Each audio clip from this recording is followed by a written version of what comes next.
Hello everybody and welcome to today's future spouse pick a card reading. In today's pick a card reading, I want to find out your first impressions of your future spouse and your future spouse's first impressions of you. Now I did originally film this concept in two separate videos, but I accidentally deleted them. And I've never done that before. But I did see this as a message from Spirit to say, hey girl, let's do this again and let's combine these two videos together. So I will have your energy on one side and I'll have your future spouse's energy on the other side, and I can compare your first impressions of each other. So if you want to find out the juice, I need you to pick one of these three piles. Pile number one, we have the dragon. Pile number two, the raccoon. And pile number three is the spider. I highly recommend that you go with your first gut instinct. Spirit is going to guide you towards a pile which has the most relevant information for you. If you need a bit of help to choose your pile, head over to a random number picker. They are great for that. And I do welcome you to explore the piles to find the pile which resonates for you the most. There's no rules here, guys. And once you have chosen your pile, I shall see you in your reading.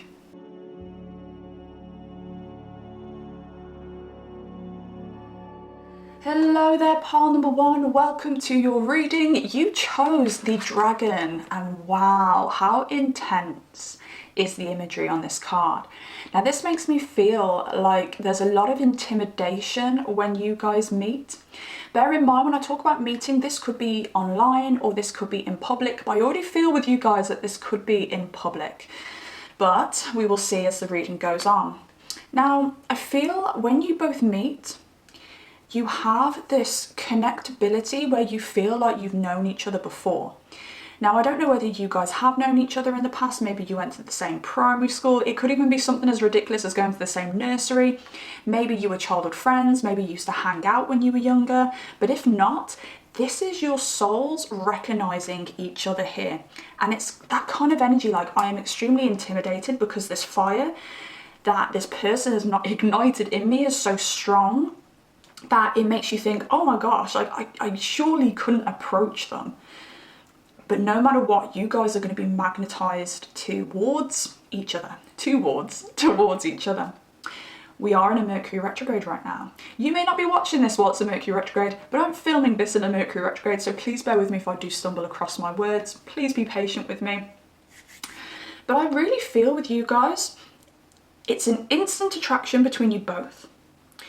But I really intuitively feel like you guys don't connect in that way at first. I feel like you guys are quite professional with each other and you hold this fire within for a little while. And then eventually the intensity between you both, the chemistry, the magnetism between you both is too much to bear that you come together as one. So I'm going to be real here. I do feel like there could be some people watching this who could be meeting their twin flame. Your twin flame could be your future spouse here. That doesn't have to be for everybody. Okay, some of you, this could be soulmates, but I'm definitely sensing some twin flame energy coming in. A lot of mirroring between you both. Now, I want you to look out for the mirroring of your wounds. And I really do feel like this wounding that you've had have been from past relationships. So you may come together, speak on a more intimate basis and find out that you've had very similar past relationships that have opened up wounds for you both.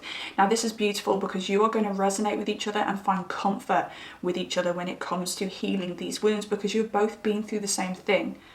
And because you've both been through the same thing, you're not going to do the same thing to the other person because you know how crappy that feels. So to begin with, I want to find out the scene.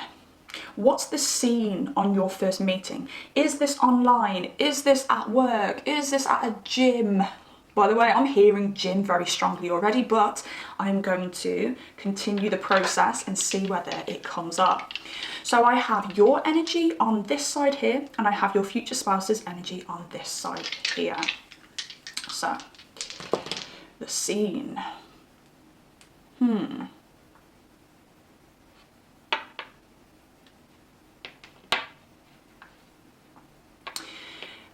Now this could be teaching in some way. Now I really feel fitness very strongly here, and that's my intuition talking. But it doesn't have to be. It could be tutoring of some kind. Now I feel you are in a phase of your life when you meet this person where you're looking to strengthen something within you. Now this could be very well your physical body. You want to strengthen your physical body. Or it could be you want to strengthen a skill that you have, or you join some kind of community so that you can strengthen yourself in some way, okay? Because it could easily be joining something, going to a group so that you can strengthen your friends group and meet more people. So I really feel that energy with you. And then when it comes to your future spouse, I feel like this is somebody who either goes to the same establishment as whatever this is. And as I said, like for a lot of you, I do think this is going to be the gym or some kind of fitness club. But as I said, make it fit for you. This is a collective reading. It won't resonate for everybody. For some of you, it will be some kind of class. It will be some kind of study. Now, I feel like your future spouse, they are going to be part of the same group of whatever kind this is. For some of you, this is going to be a tutor. For some of you, this could be a personal trainer. For some of you, this could be a public speaker. But for some of you, it could be somebody who's been part of the group for longer than you are. So they kind of make you feel comfortable in this area. They make you feel comfortable in whatever group this is. They could even be the person who introduces you to other people. Now with the Eye of the Dragon, I see that this is a bit of a love at first sight situation, and love at first sight, my gosh, it hella does exist. So if you've never experienced it before, get ready because it's coming. But I really feel your future spouse eyeing you up, like they can't take their eyes off you. Now, if this is a tutor of some kind or a personal trainer of some kind, you're going to notice that they are looking very deeply into you, or they are looking at you more than they're looking at other people if they are a tutor. And it might make you feel a little bit uncomfortable, and it can be very intense and it can be very intimidating. But they instantly are heavily sexually attracted to you. You catch their eye. I also feel the energy, and this makes me think that you could both be quite spiritual. I feel the energy of them literally seeing a glow around you. It's like their eyes are magnetized to this glow that kind of radiates from you. Now this could be somebody who can see auras. This could be somebody who just is having a very heavy spiritual experience when they see you for the first time and they're like, wow, I can actually see this person glowing. Or it could be that you have literally just had like a major glow up. Now if this is fitness or health in some way, they're going to see that you are glowing because you are full of endorphins, because you're exercising, okay? So it could be anything from spiritual to something extremely physical, like you are genuinely having a glow up, or you are genuinely glowing because the endorphins and the blood is rushing through your body because you're doing some kind of fitness. Or on the day that you meet them, you're having a bloody good day. There's one of them days where you put your makeup on, you do your hair, and if you are a masculine watching this and you don't do your makeup and do your hair, you just think, well, my skin looks amazing today. My teeth look extra white today. Okay, so it could be something physical like that. And on your behalf, you just notice them staring at you. Now, the first impressions, the feelings around the first impressions, on your side, you are extremely curious of this person. You are very taken back by their intelligence. And again, it makes me think that they are a tutor of some kind, or somebody who's a little bit more seasoned in whatever this group thing is. I'm just going to call it a group thing. But you're curious. You think they're really intelligent, and that really excites you. Now, I do feel you are somebody who is really attracted to someone's mind. I think you're somebody who likes a good looking person. I ain't gonna lie, we all do. But I feel like you're somebody who's a little bit more analytical, somebody who is very attracted to the mind. I actually get the feeling that this person could be older than you, but then again, it could be because this person is teaching you something in some way. So their knowledge is a little bit more experienced than you in this particular field. But for some of you, this person could be older than you, so look out for that as well. Now, I really do feel like there'll be something about their voice that you notice straight away. Their voice makes you melt. Their voice makes you want to know more about them. Their voice really draws you in. I get an energy of somebody, with a little bit of flamboyance, actually.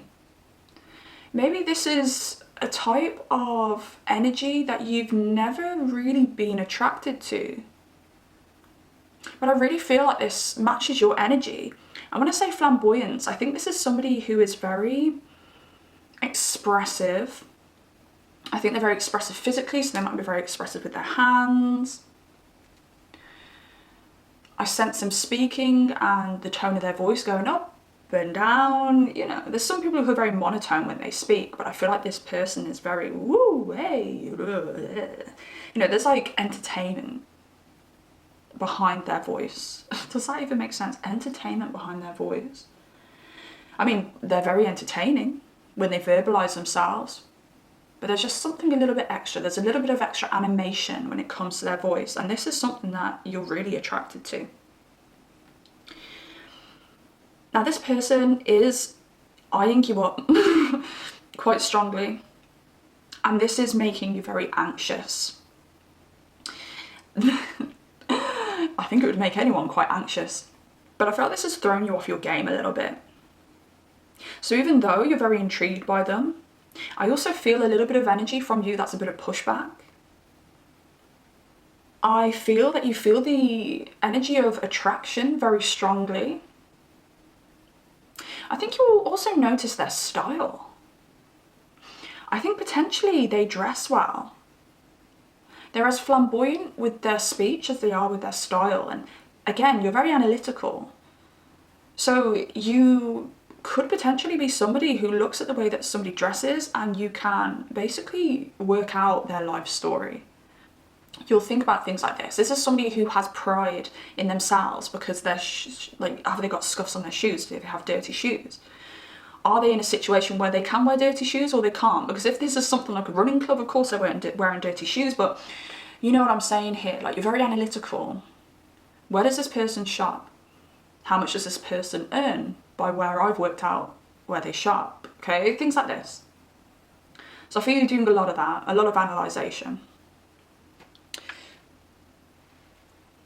But I do really feel like there's this pushback with you. It's like your soul wants to move forward. Your soul wants to merge with this person. Your soul wants to eye them up back. But there's a resistance. And I can feel you trying to avert your eye contact. If they look at you, you're looking away very quickly. I can feel you being in a position where you are very happy being single at the time. And I'm going to say for some of you, maybe you're not single. I'm going to be real because that is a possibility here. Oop. I just hiccup there. But you're in a state of being very comfortable where you are. And I think this person comes in at a time where you least expect it. You're going to whatever this is, whatever class this is, whatever group this is. You're going here. And it could be that you just both go to the same gym, by the way, okay? They don't have to be like a personal trainer here, but you're going to this thing because you want to indulge in yourself. You want to treat yourself. You want to strengthen yourself for you, not for anybody else. And then you go to this thing and then you meet somebody else and you're like, oh, because with you, I kind of do feel a kind of eye-rolling energy, like, oh, I didn't bloody want this. I don't know if I'm ready for this. Like, I'm just having so much fun indulging myself and loving on myself and being independent and strengthening myself as an independent person. But you are being so drawn to them, regardless of how much you are trying to push this energy away. Now, for them, as I said, they've clocked eyes on you instantly.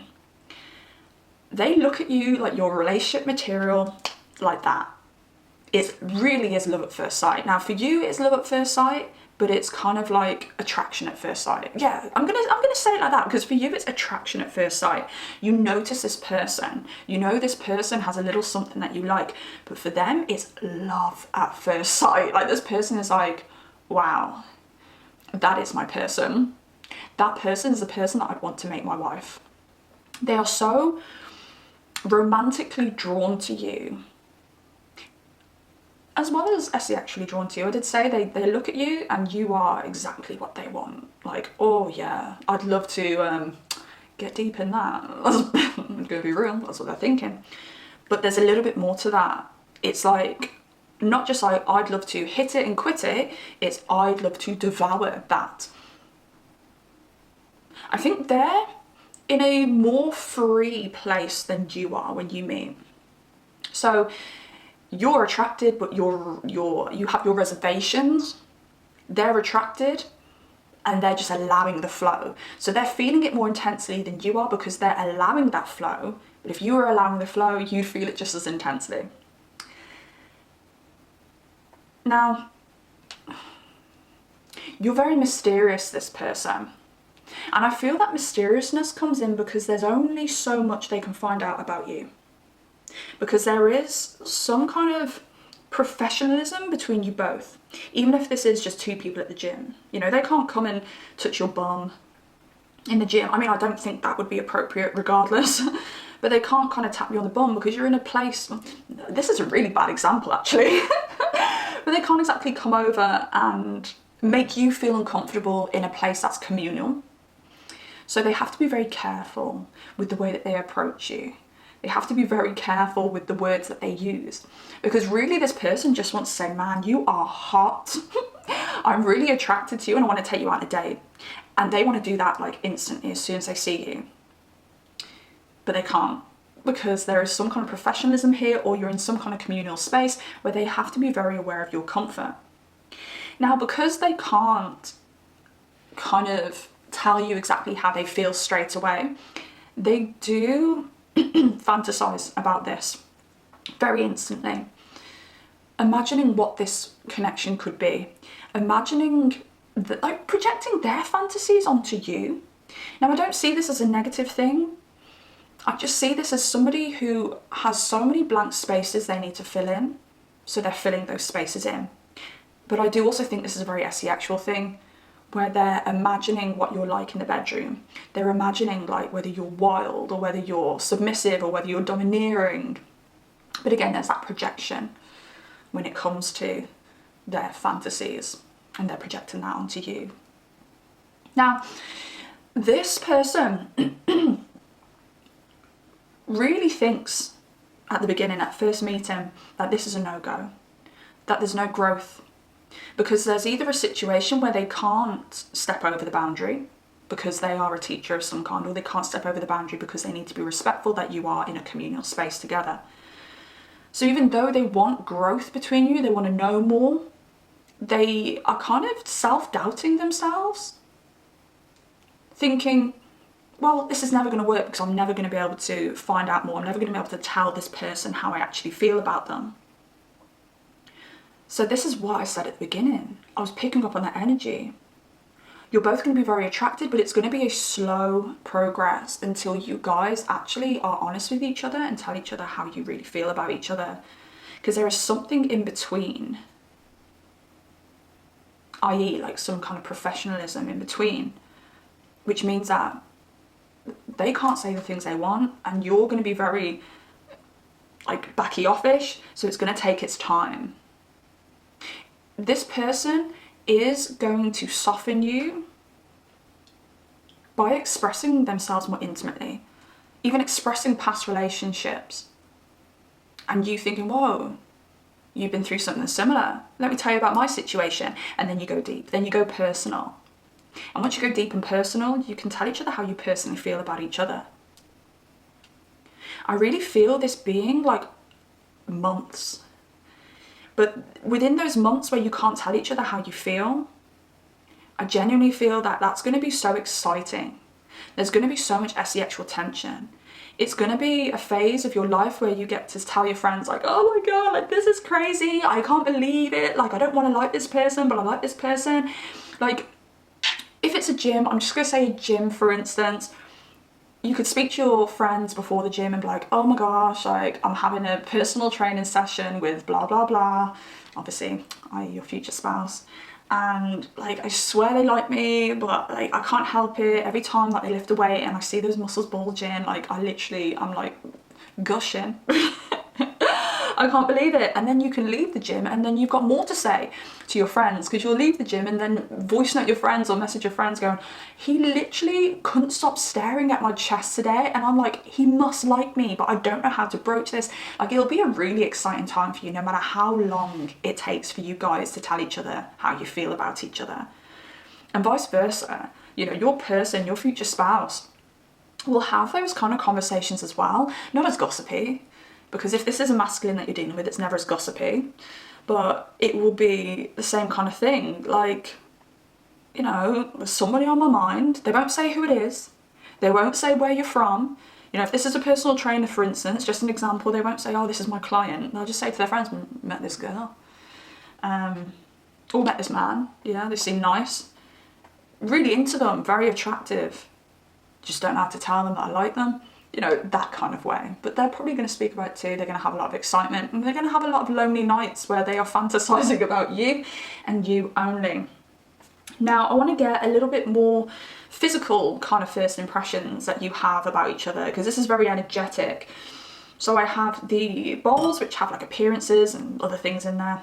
And then I have like the SEX bowls, so I'll see whether these bring up any kind of like sexual tension things that you feel between each other. So for your side and your first impressions, I need that. I felt energy coming up, 2 of them, I felt energy coming off those.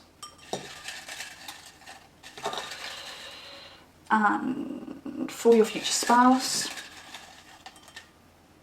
those. Analytical. I did mention that you are very analytical by nature, and you see this in your future spouse. It's one of the first impressions you get. This person is very much like me. Twin flame kind of energy, mirroring kind of energy that you're having here. Like, this person is able to hold down a really good conversation. This person seems to value the skill of the mind like I do, rather than just like the skill of the bedroom, or like, I don't even know what else to say there. But you find that your first impression of your future spouse is they're very analytical, they're very intelligent, they're very smart. High vibrational. Yeah, and I really feel like you get this sense that they're very high vibrational because of the knowledge that they have, whatever it is. They're a bit more seasoned than you in this. You're going to be a beginner, okay? Whatever scene you meet each other in, you're going to be a beginner. They're going to be a bit more seasoned, up to being a tutor or a teacher. But because of this, you find them very high vibrational. There's somebody who's worked on themselves. Somebody who's worked on themselves.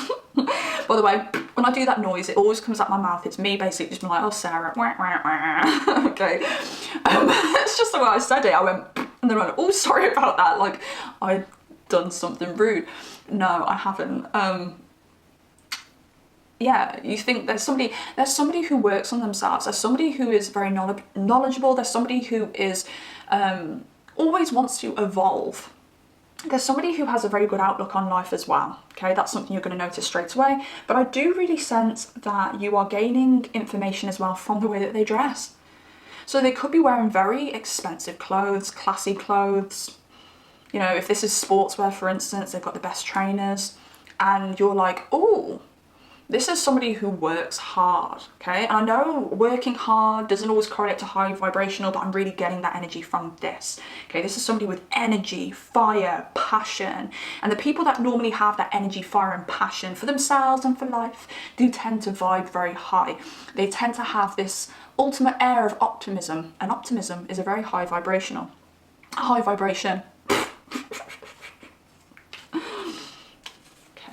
Mystical, and they've got mystery on their side and you've got mystical on your side, and it is that mirroring energy. You can't tell each other exactly how you feel. You can't go personal straight away because there's some kind of professionalism between you both, but also again, like, mysterious is like, oh, I don't know everything. Mystical, there's like an air of magic there. So again, it's like you find your future spouse on first meeting very magical. An energy that's very expansive, an energy that you can't ignore. You may also see the glow and be like, what in the hell is that? Why is there a glow coming off this person? And show off flex. And I do think it is because this person's very flamboyant with their speech. They're very flamboyant with the way that they dress themselves. So they may come across as a little bit cocky because they're a bit of a charmer. Now let's have a look on their side. Giving. 222. That's a twin flame number. Their first impression of you is that you're very giving.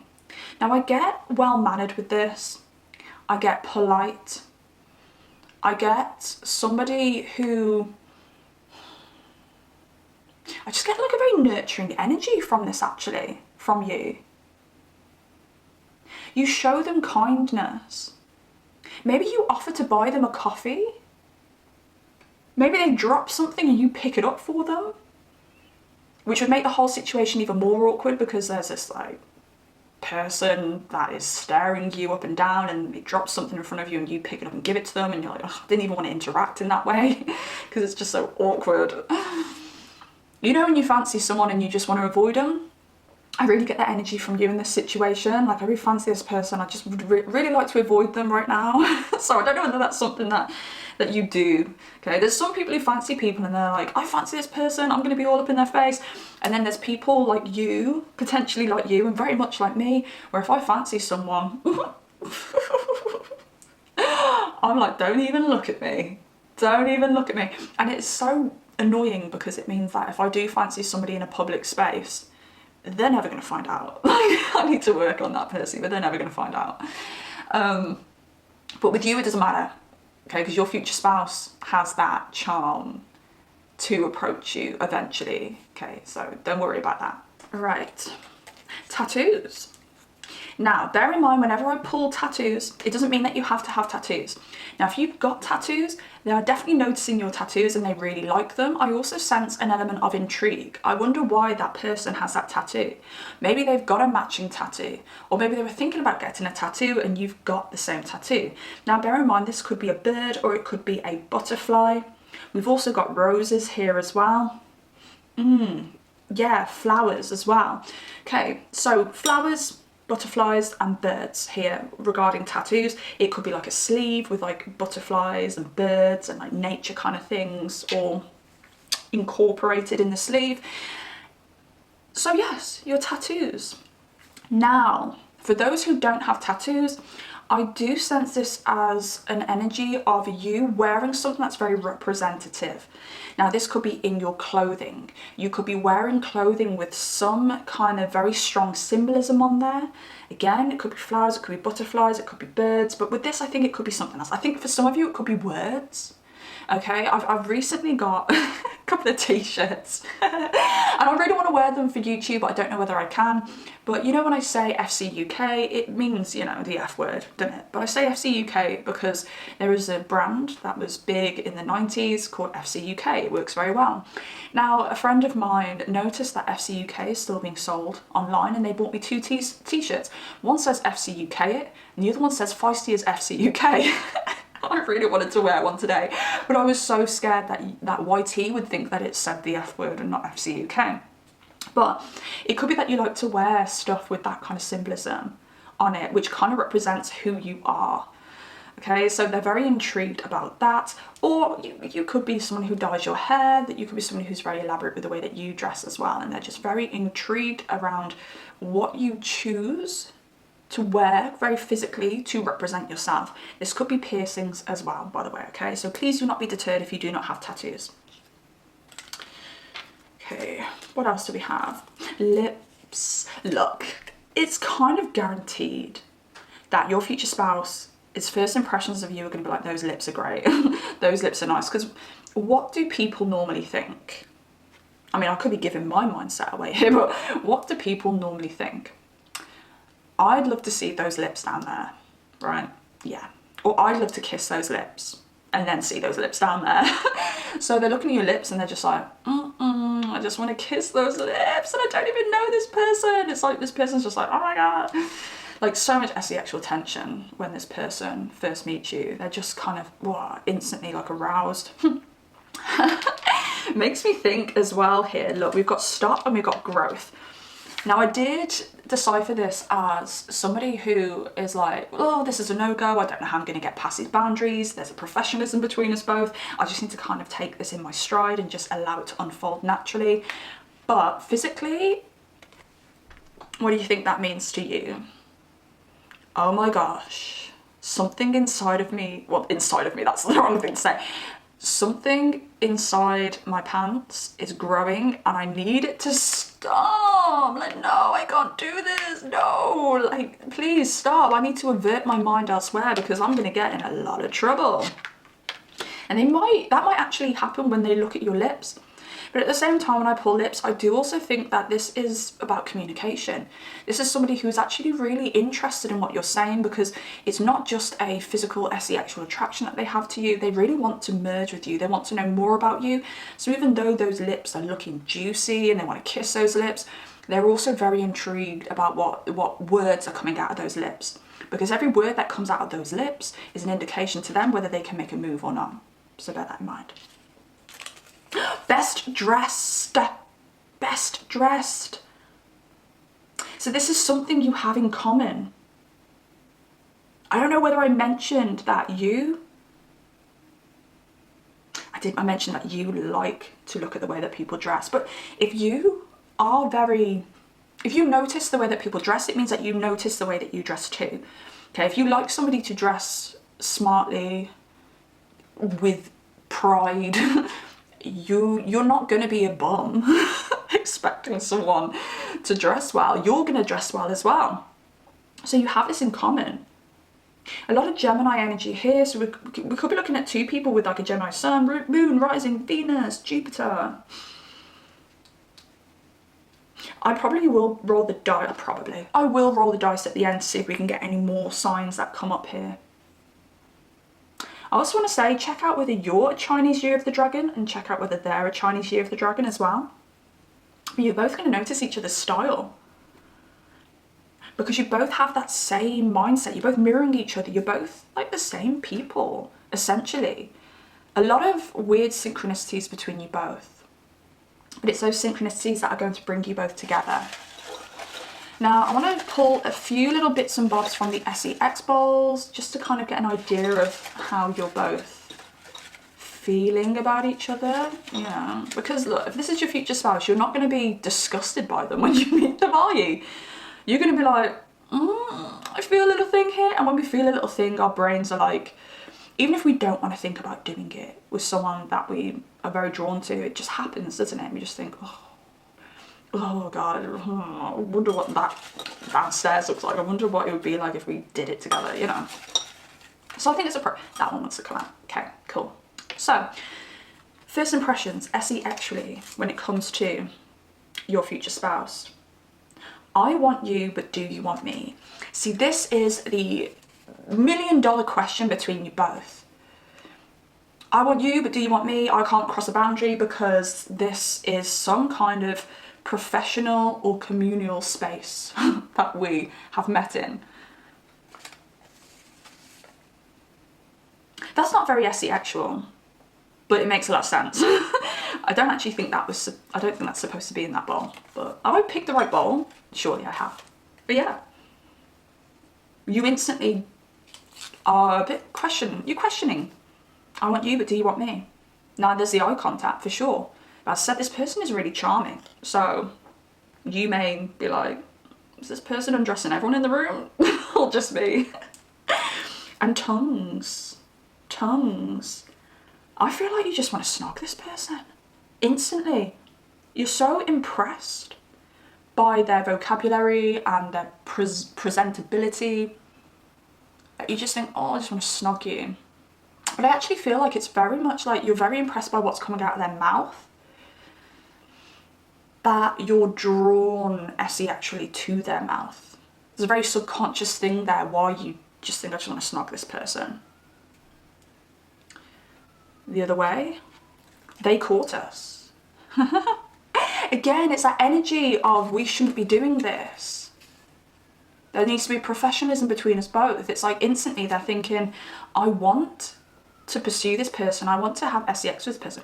And there is a police car siren driving past, which makes me think this person may even think that they could get in trouble with the police. Because if they, as I said in the gym, for instance, you know, if they came up to you and said, hey, SEXy, I'd like to take you on a date because you look fine. That is somebody that we'd all avoid, isn't it? But you could easily say, this is harassment. I've come to the gym to work out, and I'm going to be telling somebody about this. I'll be telling management, or I'll be doing worse and I'll be reporting you to the police. Okay, so I think that they actually think that there could be an aspect of like, there could be legal stuff involved if like they cross any boundaries with you. This is why this is so orcs between you both, but they do fantasize about being caught, okay? They fantasize about being caught here, whether that means, you know, you guys do it in the toilets when you're at this like group meeting, or, you know, if they are your personal trainer, like, oh, they've caught me and Paul number one at it. I know they all thought that we were going to be together and we were going to get married, but ooh. And then your scent drives me wild, which takes me to the gym again, okay? It doesn't have to be the gym for everyone, but, you know, if you are at the gym with this person, you're getting hot and sweaty, they're going to smell you and they're going to be even more attracted to you. But it could be that you wear a certain type of perfume. I do actually sense like sweetness within your perfume, like sweet florals within your perfume.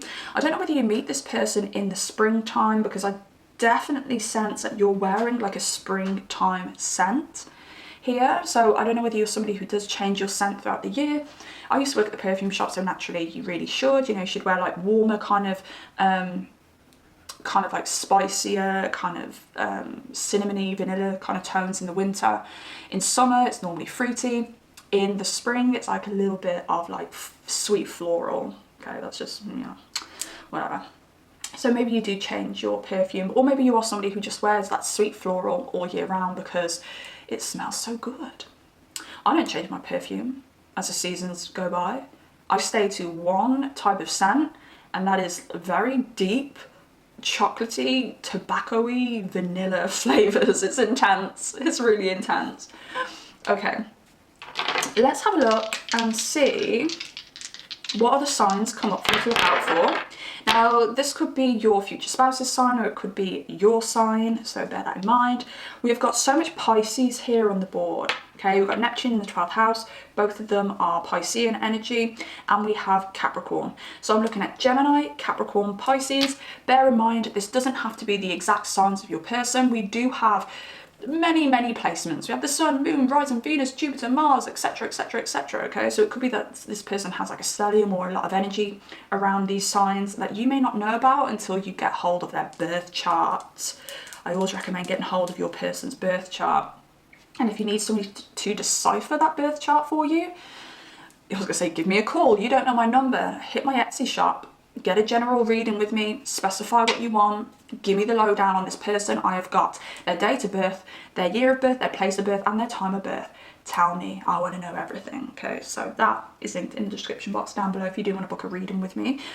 I will do the spy work for you if you do want me to, but at the same time, if this is not any of the astrological energies that you're aware of, it could be that they're very much embodying this energy in this moment. Pisces is very romantic. It's kind of like a fantastical kind of energy, okay? They may be embodying that with you because they're very soft and dreamy around you, and they're just kind of lost within you, and they're trying to merge with you. And Capricorn is like work, structure, things like that. And I did say there could be a little bit of work connection thing going on here, okay? So they may have to be all dreamy and with you, and then need to kind of pull it all back because they are being professional for some reason, and vice versa, okay? All right then.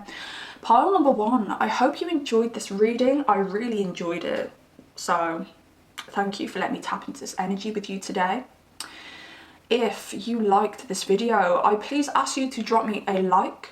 If you have anything you want to share, whether you want to tell me that you resonate with, you know, your side of the pile, or tell me that you're excited to meet your future spouse, tell me which pile you claim, or just say hey, please drop me a comment down below. I love hearing from you. I love speaking to you all. And if you do like content like this, I do ask that you subscribe so that you can see whenever I do post a brand new pick a card reading. Good luck with this. Take care, everybody, and I shall see you next time. Goodbye. Hello, beautiful pile number 2. Now, while I was pre-pulling your cards, I was describing you as the beautiful pile number 2. I was just doing it very automatically. So I do feel like you guys are extremely beautiful, extremely good looking. Even if you're watching this and thinking, no, I don't think that I'm beautiful, believe me, yes, you are. There was just so much physical beauty, I want to say, that I could feel radiating from this energy. Now, let's find out your first impression of your future spouse and your future spouse's first impression of you, your energy on this side, so your impression of your future spouse on this side, and your future spouse's first impression of you on this side. So, let's start. Pile number 2, you chose the raccoon card here. Now, what we notice here is the raccoon is in the shadows. I do feel like there could be a little bit of insecurity in this pile, so maybe you're a little bit insecure, could be about your physical appearance, which is why I had to start the reading by saying you are absolutely beautiful. But I feel like whatever insecurity you feel, could be about your talents, could be about your physical appearance, your future spouse mirrors that also. Your future spouse is also going to have a few insecurities. I do sense the energy of being very humble here. Okay, so two people who potentially aren't the type of people to like big themselves up. You know, if you know you're good at something, you're very humble about it, very modest about it, but then there will be parts of you that you should be a little bit more confident about and a bit more expressive about, because if you've worked hard on something, i.e. your appearance, if you worked hard on something like a talent, you have every right to say, look, you know, I love me, I think I'm gorgeous, or I love me and I think that I'm absolutely beautiful. But that's just something that's coming up here to begin with. Now, also with this shadowy raccoon figure, it does make me think that when you guys first meet, I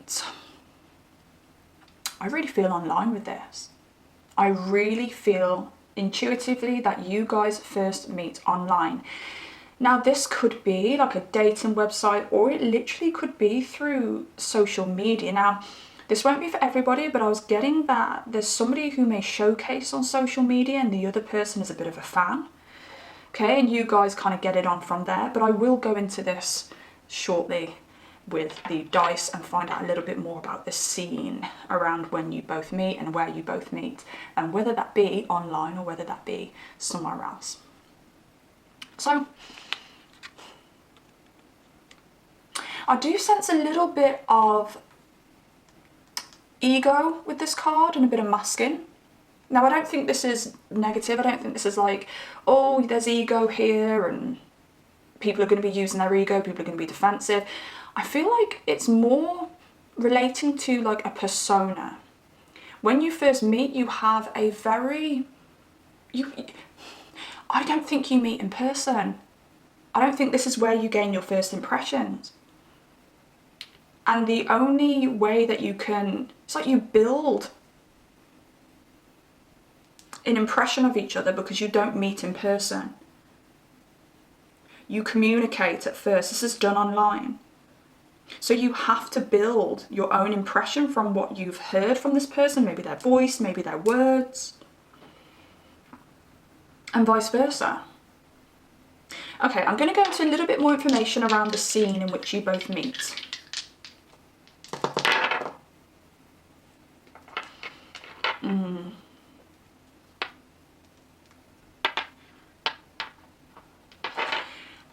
I do very strongly get the internet here. Now, this could be a dating website. It could be a site where you put your best foot forward, basically. Where you show your best self and you attract people by showing your best self, because that's what we do on dating websites. We put our best pictures up. We talk about our biggest achievements.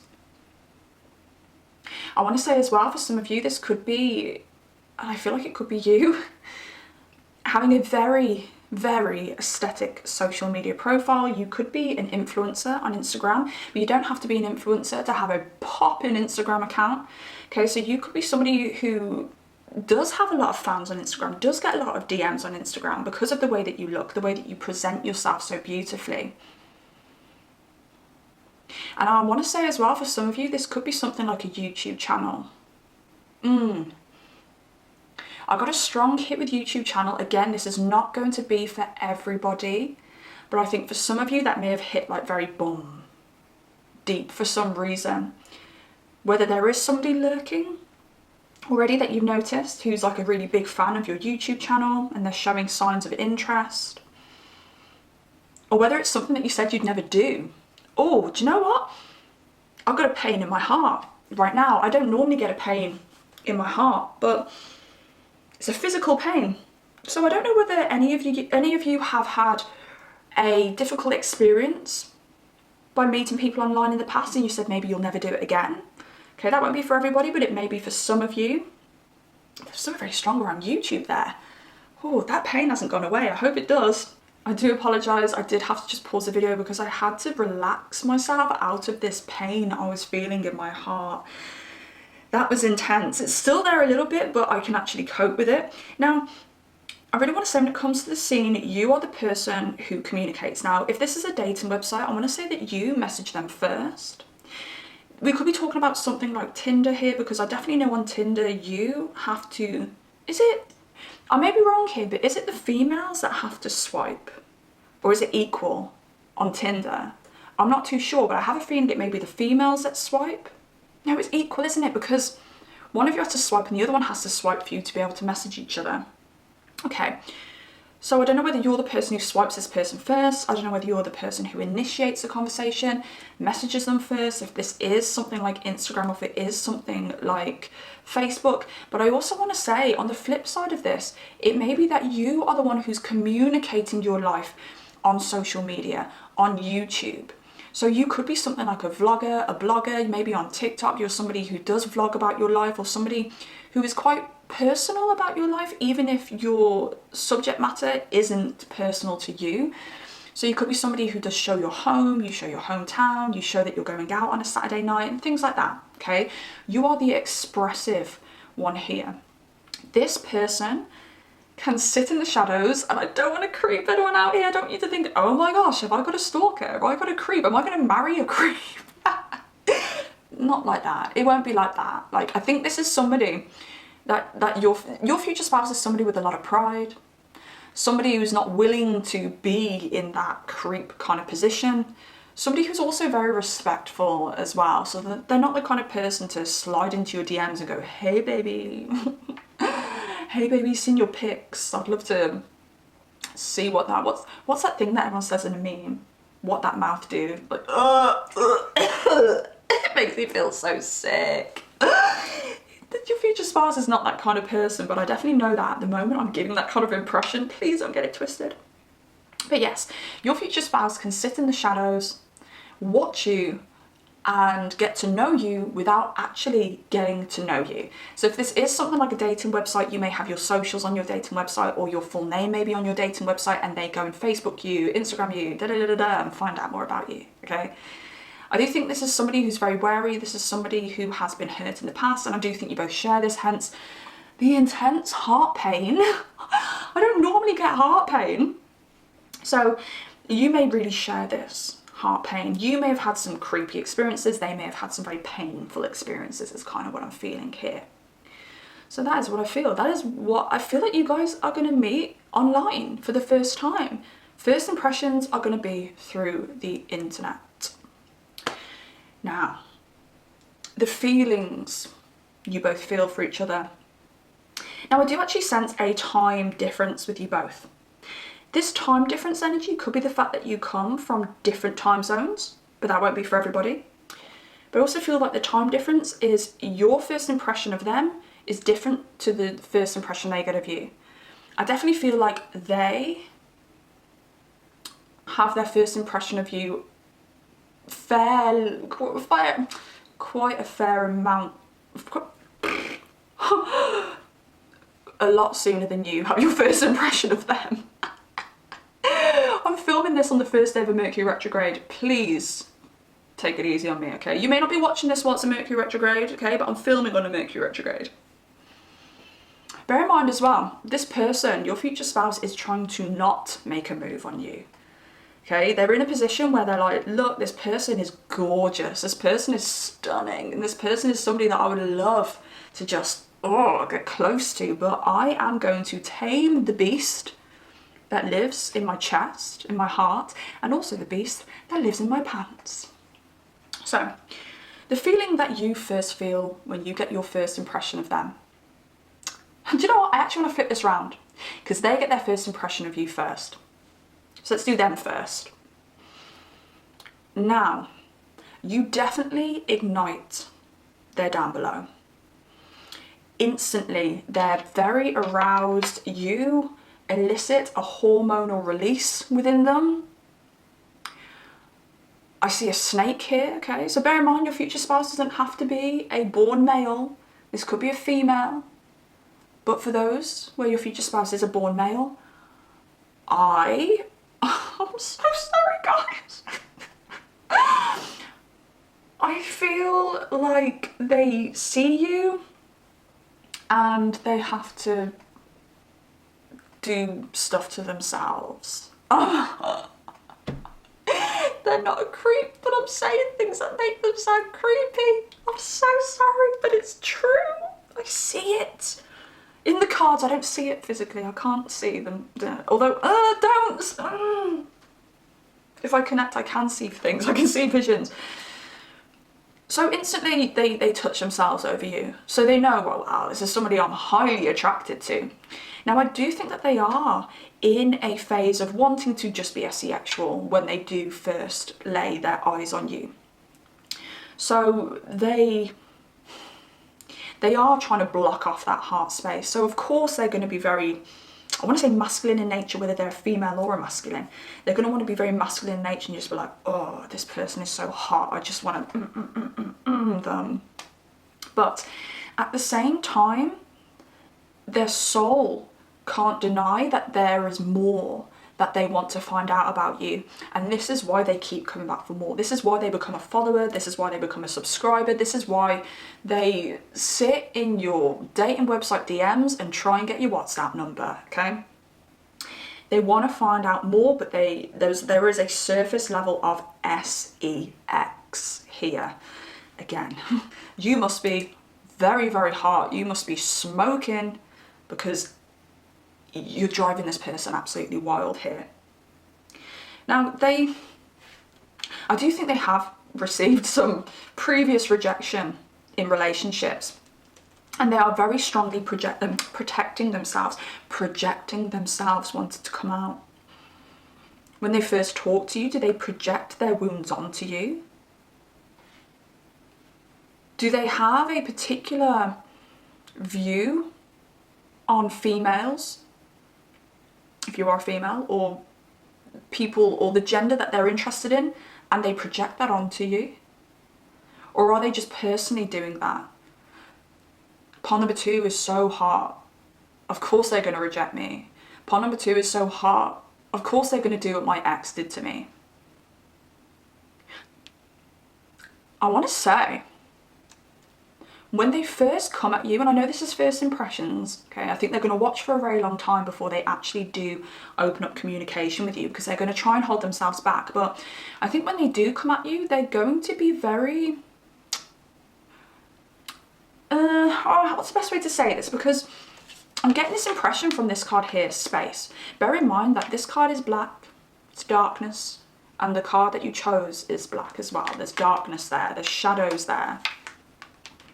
Which makes me think that this person feels very comfortable protecting themselves and staying behind a screen. But also I sense that this person, when they first come at you, maybe they're somebody who asks a lot about you, but they don't necessarily share a lot about themselves. You may realise after like a couple of weeks, oh my God, they know my life story, but I actually don't even know what their dog is called. But I also think it gets to a point with this person where they're thinking, what am I actually protecting here? Pawn number 2 has never hurt me. Pawn number 2 is not my ex. You know, for some of them, it might be pawn number 2 is not my mother who rejected me, you know, because that's where you get mummy issues and daddy issues. I was rejected by my father, and I most certainly do have daddy issues. So if you're an older man, protect yourself, I'm coming. But I think they'll get to the point where they're like, what am I actually protecting here? person's done nothing to me. I'm protecting nothing. I'm putting all this energy and protecting absolutely nothing. Now, on your side, your first impressions, which come after their first impressions of you. South Node and the 5th house. Are you somebody who wants kids? And if you do want kids, why them? Well, that's a question we need to ask. I definitely feel like this person, they fill you with confidence. I want to say your future spouse is very physically attractive as well. But I want to say there's like a strength there. Your future spouse does give me military vibes, and it doesn't mean they have to work in the military, but it's because we've got Aries here and Scorpio. Aries is the ultimate physical strength. Scorpio is the ultimate psychological strength. This is somebody who is strong. Makes me think they're physically strong and they're mentally strong. This could be very military-esque. It could be somebody who is very, what's the word? Structured. Can't think of the most simple words here. Somebody who's very structured here. We could be looking at somebody with a lot of Aries, a lot of Scorpio in their chart. I want to say with you, I do sense some Taurus, okay? We could be looking at Taurus Venus, but of course we could be looking at the Taurus Sun, Moon, Rising, Jupiter, okay? Taurus Mars, I get a bit of Taurus Mars with you as well, okay? So we're going to throw that in there too. Bear in mind, if they've got Scorpio heavily in their chart and you have Taurus heavily in your chart, you are going to be really attracted to each other because they sit on the same axis. I'm going to be real with you. This person does make you feel more confident.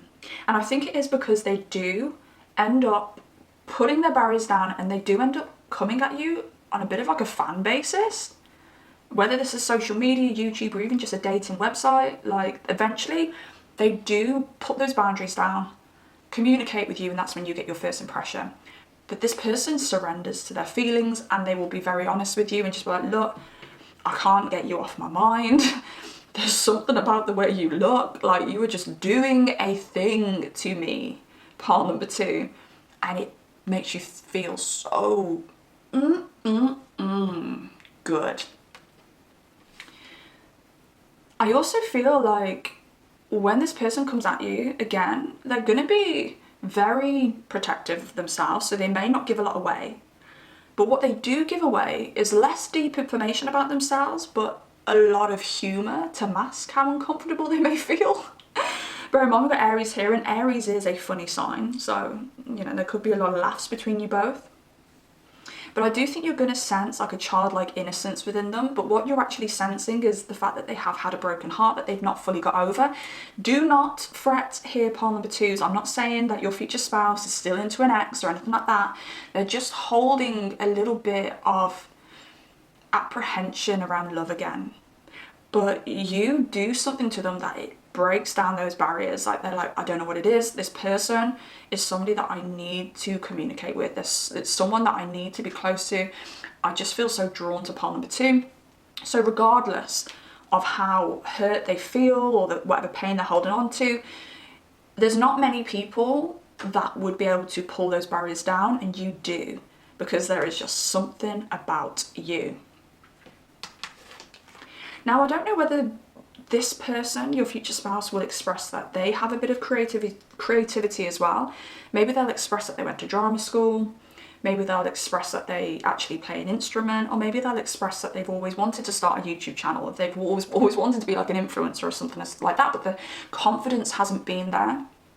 And again, you think, oh, well, this is something I can help you with, because you seem to have a bit of talent here, which is around like aesthetics, could be photography, could be editing, could be video.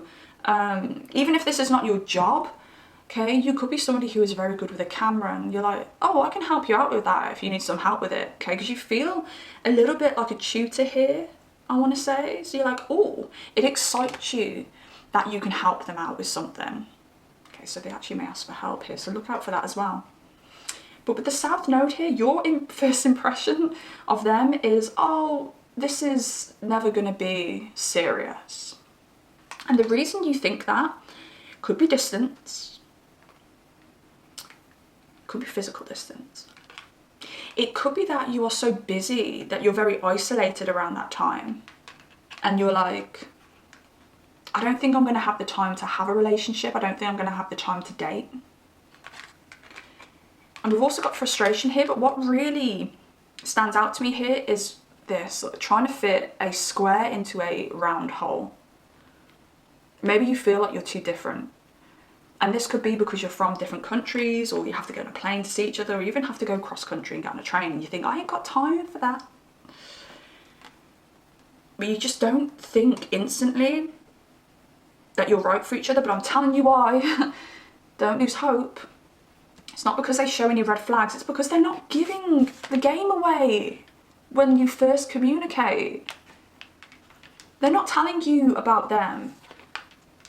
So you're like, this is nice, I like it, I'm having fun, but I don't know whether this is anything serious because I only know them on a surface level. And even if you even if you don't realise that consciously, your soul realises that. Your soul's not fully lit up because they're not showing you their soul yet. So this is very asexual. I'll be real, but it will transform into something deeper because this is your future spouse. But at first, very asexual. Two very hot people finding each other attractive. And yeah, it's that attraction that opens up those souls. I do think you're a little bit more open than them. You are very happy to express yourself. You're a very expressive person in general. Okay, so I want to move over to some more physical aspects from the bowls around the first impressions that you have of each other. Starting with you. And now then. Okay. Right. Body. You notice their body at first, and I did say with this Aries here, they could be very physically strong. I think they've got a beautiful body, very sturdy body as well. Now, if you have Taurus in your chart, especially a Taurus Venus here, you will be attracted to sturdy people. So Taurus Venuses tend to be attracted to men in particular with like broader shoulders, you know, that kind of V kind of look. You know, they don't mind like some thick thighs and a big behind. Taurus Venus, who are attracted to women, tend to like the more curvier women, okay? The bigger breasted women with the big hips, okay? Those hourglass babes. So, so you're very attracted to their body. Instantly, it's like, I want that body on me. And then we've got false twin flame here, which normally comes out when we're talking about a soulmate connection. Now, I ain't gonna SHIT on twin flames, but twin flame connections are difficult. If you're in a twin flame connection, look, right, I am in a twin flame connection. This is the only word I'm gonna say about that. There are so many benefits because you feel so at home with that person. Everything is so magical when things are going great, but it is a constant triggering to make you both evolve. So you don't seem to get a break in a twin flame relationship. The longer you stay in that twin flame relationship, my theory is your soul will continue evolving and evolving and evolving and evolving and evolving. And some of us don't mind that. Some of us are like, yeah, okay, I'm happy for the ride. You know, when the twin flame relationship comes together and you're both working in tandem rather than against each other, it can be a lot easier to get over these triggers and challenges within the relationship and evolve because you're both supporting each other's evolvement. But when you're working against each other, it can be very painful. And sometimes with a twin flame relationship, or at least a lot of the time with a twin flame relationship, you can go, do you know what? I love you. This was great, but I'm out. I need a rest. You guys, this doesn't look like a twin flame relationship. This looks like a soulmate relationship. Relationships that tend to have a lot more flow and a lot more ease. Yes, soulmate relationships do have the element of karma. Okay, you may know each other from a past life. Just realize South Node on your side. Maybe you do know this person from your past, or maybe you do feel like you've known this person in a past life. Okay, they may come into your life and you're like, why is it that I feel like I know this person already? If that's the case, past life connection. But yeah, soulmate connections can still be past life connections, and they're still written in your soul contract. You know, the contract that you sign before you come down on earth to say, I'm going to do this, that, and that. But yeah, they do tend to be a lot easier than those twin flame connections. So congratulations. What is your future spouse's first impressions of you? We have confident with 333. Number 3 is a creative number. It's also the 3rd house, which is communication. And I did mention that you communicate very freely online in some way, whether that is verbally or whether that is aesthetically. But they look at you and their first impression is, wow, this person is so confident, and it's the truth. It really is the truth. And exciting and adventurous. Again, as I said, like, they're viewing you online for a while before they communicate with you. Again, I'll get these creepy feelings. They're not a creep. They're not a creep. But they are watching your life. You're expressing your life online some way, somehow, and they think that you are very exciting and adventurous. Now, I also think they're extremely intimidated by this, because they're thinking, how would this person who's living the life of Riley, living the life of their dreams, ever be interested in me? But obviously, you know, when they get to know you, when you get talking, they realise that you're a lot more down to earth than you make out online. I actually want to get one more for each of you. Ooh. So one more on your side, please. Hair. You notice their hair. They may have hair of an age where normally people are losing hair or receding hair. If you do have this like Taurus energy in your chart, you will be very attracted to hair. Now, I am a Taurus Venus myself, and whenever I'm taking pictures of myself, I like to play around with the hair. I don't know what it is. I love a shot where you've got a hair flip going on. I love it when there's a fan in your face and there's hair blowing everywhere. That's very Jennifer Lopez. I'm not saying that I do that on my Instagram or anything like that. I have recently bought a fan though. Not for pictures, just to try and help me sleep. But yeah, I love playing around with the hair when it comes to aesthetics. I love those shots where of like romantic kind of photo shots or videos where like the hair is kind of flowing in the face. I remember I used to do a little bit of modeling, like don't be all like OMG, like so low key, right? And low budget, very low budget modeling. But I used to try and play around with the hair with the photographers, and the photographers would be like, you got your hair in your face. And I'm like, yeah, I know. And they're like, can you move it please? And I'm like, oh, they just don't get my vision. But hair, you notice their hair to begin with. So if you're thinking, I really would like someone with hair, no shade to those who don't have hair. You know, people without hair, they flipping kill it. But you may be thinking, oh yeah, you know, I've always liked, you know, a man with a full head of hair. Okay, you may be looking at a Leo rising here. Maybe your person's a Leo sun, Leo rising, Leo moon. I want to say Leo moon, but I'm not so sure about that one. Mystical. Your future spouse finds you very mystical because you're expressing who you are online, and they're building this persona of you, but they don't know who you really are. That's their first impression. I won't be surprised if we get mystical out for every part, because of course you're not going to know each other on first impression, but there's like an energy coming from you that makes them want to know more. They're like, what kind of witchcraft is this person putting on me? Because no matter what, I cannot stop watching their videos, or cannot stop looking at their photos, I cannot stop listening to their voice. You know, you could be a podcaster. Taurus energy here is the ruler of the throat chakra. Taurus is all about the voice, okay? A very nice voice as well. You could be a singer. How did I not say that one before? You could be a singer. So there we go. Okay, I have also got the SEX bowls here, which I want to go into as well, because when you have a first impression of somebody that is going to be your future spouse, you are going to have those more erotic thoughts, aren't you? Isn't that correct? I mean, you're not going to meet your future spouse for the first time and be like, ew, I would never go to bed with you. Very rarely will you end up marrying that person that you go, ew, I'm never going to bed with you. Although, I don't know, I probably would. Because I'm an Aries and I'm a bloody idiot sometimes. Right, let's just go with it. Stop blabbing. Stop blabbing, Sarah. Now for this part, please. The number 2 is future spouse. Okay. Taking body shots. Taking body shots with body on your side as well. Makes me think, right, it is taking me back to something I said that's a little bit obscure and won't be for everybody, but this person may be like, I want to be an influencer, and you have camera skills to have this person be an influencer. Just an example.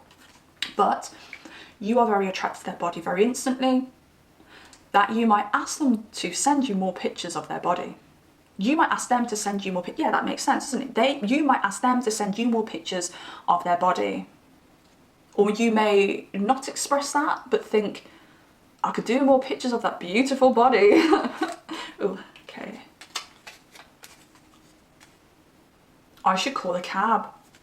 And that is pertaining to that energy of, I don't think this is going to work. My work schedule is too heavy to make time for this. It will be like fitting a square into a circle hole. This is great, but I think I might have to leave because I don't know whether this is for me. That wasn't very sexual, but it's all right. Don't worry about it. Maybe instantly you aren't highly sexual about this situation. You're willing to see that body. You want to see that beautiful body. Dream boys. The dream boys just popped into my head. I don't know whether the dream boys are just UK based, but it's a bit like Magic Mike, or is like Magic Mike, where it's hot men dancing and doing things. I've never been to one of these shows. Although actually no, I did see a couple of people from the Dream Boys. It wasn't a full performance, so I did this thing which was like a charity thing where it was a bit like a pageant, but it wasn't like a beauty pageant like Miss Universe and things like that. Although I did get to the semis of Miss England once. A little fact there for you, okay. Now I'm getting older, I'm throwing that fact out there. Before I would have never told anyone, but now I'm older and I'm starting to need facial surgery. I'm like, look, I'm gonna throw that out there, alright? Okay, I did used to be hot. I've lost my train of thought. Yeah, I did this charity event. It was a pageant. It was, you know, a little bit of glamour kind of stuff going on. And in the finale, the finals, we had to do our, you know, our walks down the catwalk in our dresses and in our, you know, bikinis and things like that. And then we had like a little bit of entertainment, which was like some fire breathers and stuff like that. And then we also did have, and I think it was a couple of the Dream Boys, they put on a little bit of a striptease for us all as well. But I'm getting Dream Boys, Magic Mike kind of energy here. So I do feel like your future spouse is going to have a body like one of those people. And you're gonna be like, oh my gosh, okay. Like, I don't know if I've got time for this, but I am intrigued because you are hot. Your body is nice. All right then. Now, your future spouse's first impression of you on a more like sexual basis. We started in the cab. What? You've got for them, I should call a cab. And then they've got, we started in the cab. I didn't know that I've got two cab little thingies in here. Oh my Jesus, why throw this on me at the end of the reading? What the F does this mean? We started in the cab. I should call a cab. We started in the cab. I'm gonna come back to that one. Right, I'm gonna do the next one. I'm hoping it'll trigger get my cogs moving for that one. I'm bloody confused. Public shows of affection. So, I think they're very prideful of you. And I think very instantly their first impression is, I would love to have pile number 2 on my arm. I would love to show this person off to my friends. I think my family would highly approve. And I think it is because you are highly, highly, highly attractive. Where they're just like, Everyone's going to be like, wow, look at pile number 2's future spouse's person. Like, you are just the epitome of like trophy wife or trophy husband, but without the coldness and the derogatoriness that comes with it. But I'll be real, this person is like, oh God, that's a hottie that I want on my arm. And then we started in the cab. I mean, that is more of that public show of affection. I'm not letting this go. Because I know as soon as I end this reading and I pack this all away, it's gonna come to me, isn't it? Do you know what I think this is? Oh, it's going to sound creepy again. Okay. So on your side, you've got, I should call a cab. which is you basically, which is you basically being like, well, if I give this a go, I've always got the option of leaving, leaving the chat, leaving the messenger, leaving the messenger chat, could be messenger chat that you chat on, leaving the chat. I don't have to meet this person if I don't feel comfortable to do so. But I really do sense that energy with this combination here. Again, I should call a cab, and they're like, well, we started in the cab. It's kind of like you can leave, but I can still use your body, your imagery for my satisfaction. And I know that sounds creepy, yeah. Oh, but I really feel it. Which, if you're hot, like, can you blame them? Like, they're obsessed with you. Now, part number 2, I believe that you're the type of people that probably quite like people to be obsessed with you, okay? Some of us love it, some of us don't, okay? It actually depends on the kind of experiences you've had with obsession. But you may be someone who doesn't mind that. And you're like, it's fine, you know, I feel very protected in myself anyway, that if someone is obsessed, I have protection around me. Whereas somebody who's who feels a little less protected probably won't be too keen on obsession. So I do think you're somebody who doesn't mind obsession. Okay, so when I say obsession, please don't ever think I'm talking about ego here. Like, you love it when people love you. That's not what I mean, okay? I'm not being bitchy here about it. I'm just saying you're comfortable with obsession. You don't mind. I think you're very public anyway, so you don't mind. But yeah, this person is obsessed. And of course they become your future spouse, because this person will not let you go. This person is going to relentlessly pursue you. Once they have started, they are going to relentlessly pursue you.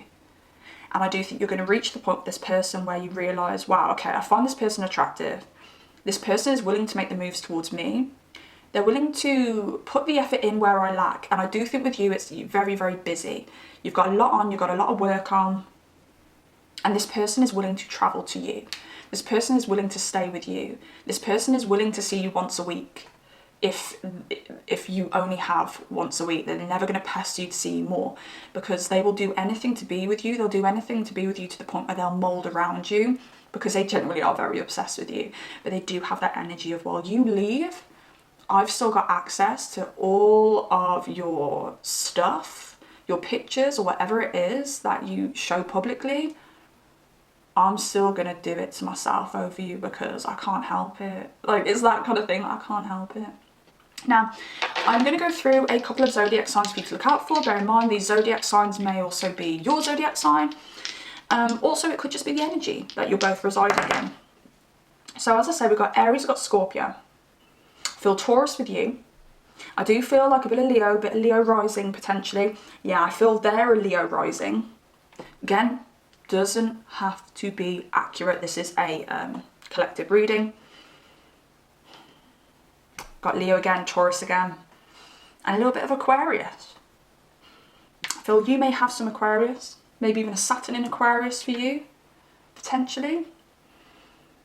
But yeah, they're the signs we're looking at. Definitely a lot of Leo being expressed here, because I do think you're very outgoing. Even if you don't have a lot of Leo in your chart, you may have like a cheeky little Leo Jupiter that you didn't know about. And Taurus, because there's beauty involved here. All right then, part number 2. I'm going to leave that there. I hope you enjoyed this reading. I hope you got something out of this reading. If you did, I'd please ask you to drop me a like. It really helps the video circulate, helps the channel grow, and it means that I have more opportunities to do these readings for you. If you do resonate with anything in this reading, maybe you resonate with your side, maybe you want to just express how excited you are to meet your future spouse, or say, hey, look, like that's kind of what I was feeling around meeting my future spouse, or yes, I am doing this thing online and it's really cool. And if you are doing something online, if it's like influential, if it's YouTube or anything like that, drop your details in the description box down below so I can find you, so other people can find you as well. Feel free to use my platform to promote yourself or whatever like that, because I highly like, yes. I want to say to anyone as well who is a fellow tarot reader on YouTube or even just on socials, I do have a Facebook group that you can join. I'm going to link it in the description box down below. I think it's called like the Tarot Community over on Facebook, so you can always join that as well, and feel free to like promote your videos on there and things like that. And yeah, please subscribe if you do like content like this, because I absolutely love making content like this for you. And pile number 2, take care of yourselves, and I shall see you next time. Goodbye. Hello there, pile number 3. Welcome to your reading. Let's find out what your first impression of your future spouse is going to be, and what your future spouse's first impression of you is going to be. Now, before I get into the reading, I did receive a channeled song for you. I will have to sing it for you, won't I? I'm going to lose so many of you when I sing these songs, but okay, let's go. So it goes on the lines of, do you mind if I take you home with me where no one can see? Now don't be shy, baby, baby. Do you mind if I stay another night or another day? Is that okay? Now do you mind? No, it's the whole night, night, night, the whole night. Okay, so now that song, for anyone who's interested, it's by an artist called Kyla. Okay, that's Kyla, and it's called Do You Mind? The irony, hey? Now, this is like an old school UK garage song, I believe. It is a song that I used to jam to, so I do know this song quite well. I know the video to this song too. So I don't know whether it's reached the US, but you might want to check it out. Who knows? But the video is set in a club scene, and there's a lot of looks over the club, a lot of people hooking up in the club, and it really makes me feel like this is a club, bar or night out kind of scene between you and your future spouse when you first meet and you have this first impression. Bear in mind, this could be something like a gig as well, any kind of event, but I definitely feel like it is nighttime because it's the whole night, and it's definitely some kind of event where you stay quite late, or you may stay later than you wanted to because you end up meeting your future spouse.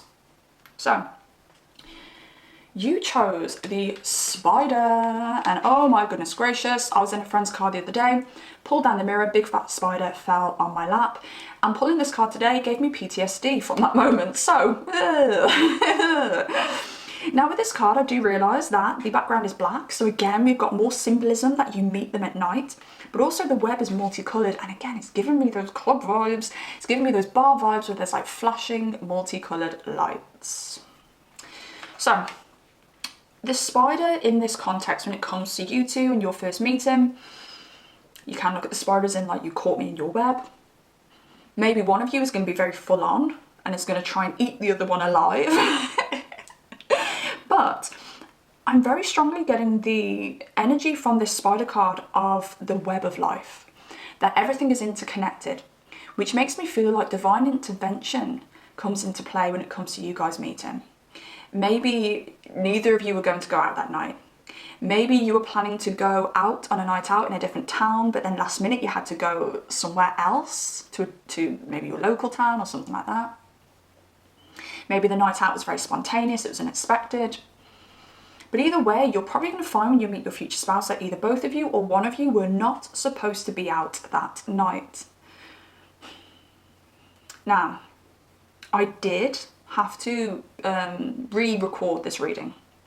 So I probably got like 10-15 minutes in and my camera started playing up on me. Everything went fuzzy. You couldn't see me, you couldn't see the cards, and I don't even think anything was in focus, and I could not work out what was going on, so I decided to restart the camera. But I do feel like that was a message from spirit. Fuzzy vision. Everything being fuzzy makes me think of drink. Being intoxicated in some way, which if you are on a night out in a bar, maybe both of you or one of you is highly intoxicated on that night and you have a bit of blurry vision. Now, I have been rolling these dice on camera, but because this is the second time I've had to film this reading, they are already pre-rolled. So we've got Venus, Aries and the 7th house here. Now this really tells me that whatever situation you're both in when you meet, it's recreational. It's something that you do as a pastime. When we think about Venus, we think about luxury, we think about having fun, we think about harmony and things like that. And then we think about Aries, we think about spontaneity, which again leads to the fact that maybe both of you or one of you were not supposed to be out that night and it was a spontaneous invitation. Now, if you're watching this and you're like, oh, I never go out, blah, blah, blah. If you do get that invitation last minute, go for it. It could well be the night that you meet your future spouse. But again, Aries energy is very fiery. It's that energy about, I'm going out to have a good time, let my hair down and get lit kind of energy. Because I always say, when we drink alcohol, I really think we resort to our inner child. And that's why we're all very different when we drink alcohol. Some of us cry because some of us cried a lot as a child. Some of us get really wild and start misbehaving because we were those children that just used to cause SHIT wherever we went, and so on and so on. And Aries is that child. It's the baby of the zodiac. It's instincts without the logic or the societal constructions to stop us from being our most raw self. If that even makes sense at all.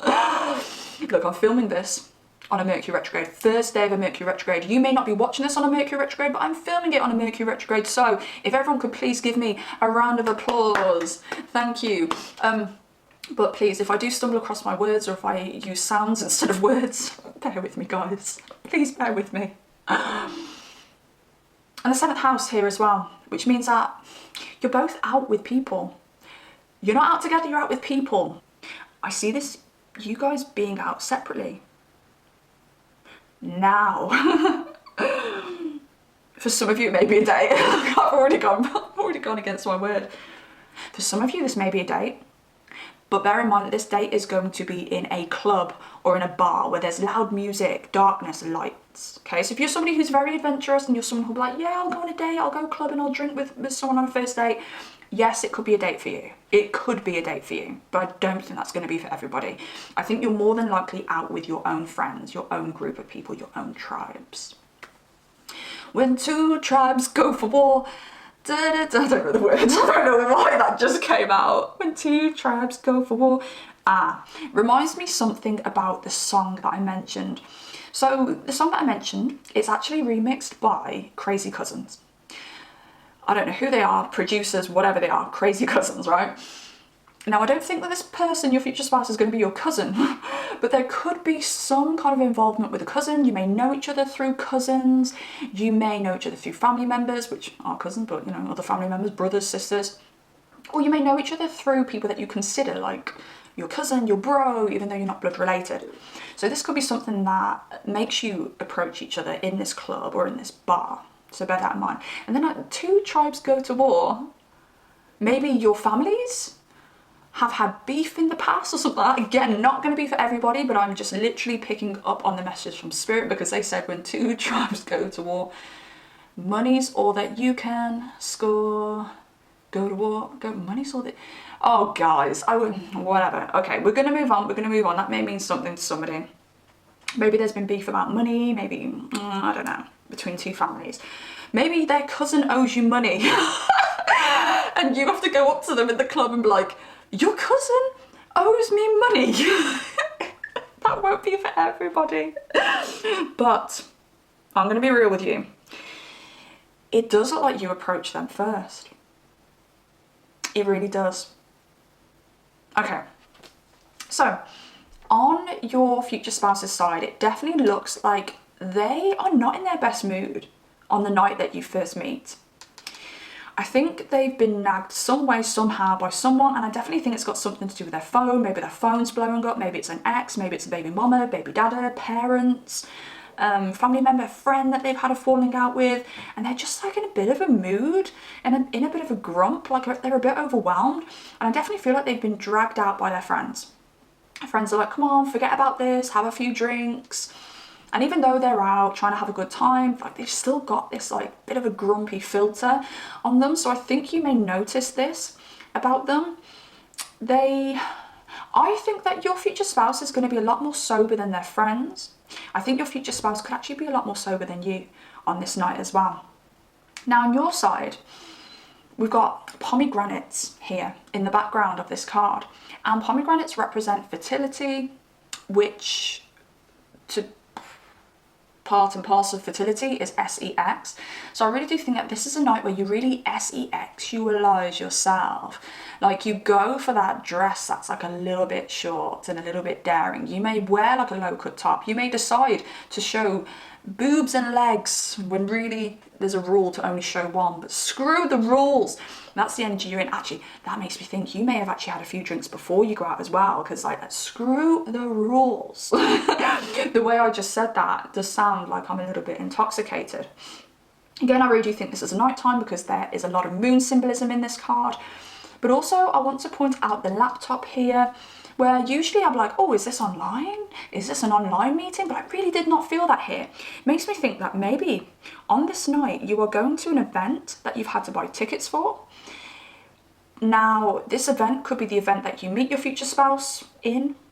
Does that make sense? You meet your future spouse at this event? At. That's the word I was looking for. Or you could be going to an event beforehand and then you meet this future spouse. Sorry, that was my stomach. Pile number 3, you are always going to hear my stomach speaking, okay? Because you are the last pile of the day. Or you could go to this event beforehand. Bear in mind, if you've got an event coming up, what? But you could go to this event beforehand, then go to a bar afterwards. Maybe a bar or a club that you don't even like. Maybe you were planning on going home, but your friends have pulled you and forced you to go to this bar that you just had a crappy time at normally. And then you meet your future spouse there. Because remember, we've got that divine intervention here with you both. So I said, you may have been going home after the event and your friends are like, nah, no, you don't. You're coming with me. So, yes. Now, when it comes to the initial feelings that you feel when you first lock eyes on that future spouse or first meet your future spouse, we have a lot of communication, but we have a lot of disruption when it comes to communication. Now, as I said, you know, for some of you, very few of you, you may be going up to them saying, oh, I know your cousin, or I know your brother, oh my God, I went to school with your brother, your cousin owes me money. Okay, so there could be some kind of childhood connection here or some kind of family connection or something like that going on. But it feels like you're trying to talk to them, but there's a lot of disruption because maybe loud music, maybe there's friends around, maybe your friends are pulling you away, maybe their friends are pulling them away, but you are so determined to speak to this person. And I genuinely feel instinctually that you look over and you're like, oh my gosh. It could be I used to have a crush on this person when I was younger. It could be this is my brother's cousin's sister's friend that, oh my gosh, they're so hot, they are so good looking, I need to go up and speak to them, and I'm going to use like family connections or friend connections to have an excuse to speak to them. But it really is like attraction at first sight on your behalf. You're like, damn, I need to speak to this person. But I feel for some of you there may be some kind of connection, maybe some kind of connection from the past or some kind of connection through family and things like that. Now, on their side, their first impression of you. Surrender comes up twice here. And isolation. What's really cute about this is look at how the colours mesh here. Can you see that with these cards? All the colours mesh really nicely. I like a good aesthetic, so I've got to point that out. But it makes me feel like there's something very soft, healing, and beautiful about your energy. So you may approach, and you definitely give them this mutable energy. Mutable energies are Gemini, Virgo. Both of them are ruled by Mercury, which is the sign of communication. Sagittarius, which again is a very open and go-getting kind of sign, and Pisces as well, which they are very good at merging with other people. So it makes me think that you're very personable, you're very chatty, you're very good at mirroring somebody, meshing with somebody, and creating an instant rapport. And they're going to notice this about you. Even though they're in a bit of a moody moods, and any normal person that enters their vicinity, they go, just please pee off. But you do it in a very soft way. You do it in a way where they cannot help but kind of allow you in their space, in their bubble. But isolation here and surrender. They most certainly surrender to you. I think you actually lift them up. I think you take away the isolation that they're feeling on that night, because no matter who they're with or how many people they're with or how many drinks they have, they're disconnected in some way from the group that they're with. They're disconnected from what's around them, and you come in and you make them surrender that isolation, and you're like, come on, merge with me. And they really like that. I really think as well, one of the first things they notice about you is your free energy, that you're fun, you're free. It's kind of like, you may be very honest when you first meet them, communicatively, very honest. You may go up to them actually and be like, wow, like, you're so hot. I actually know of you through blah, blah, blah, blah, blah. Or, you know, if you don't know them, you're just so hot. And they really appreciate that openness, because maybe the issues that they have been having with other people around them is because people haven't been honest and open with them. And there's been a lot of miscommunication, and you come in and you just give them that direct communication.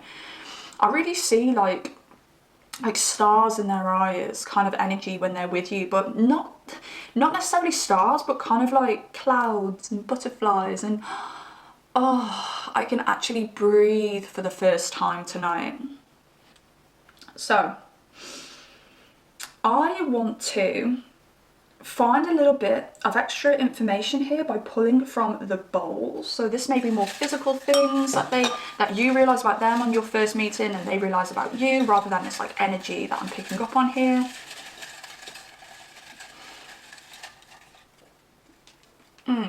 Bear in mind, they might be in Aries. They might have some heavy Aries. I feel with you, you could have like Gemini, Libra. That's what I'm getting so far.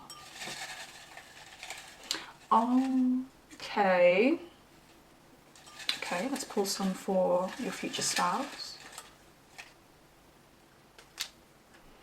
I also want to say that you're dressed very nicely when you first meet as well. I think they're going to notice the way that you're dressed.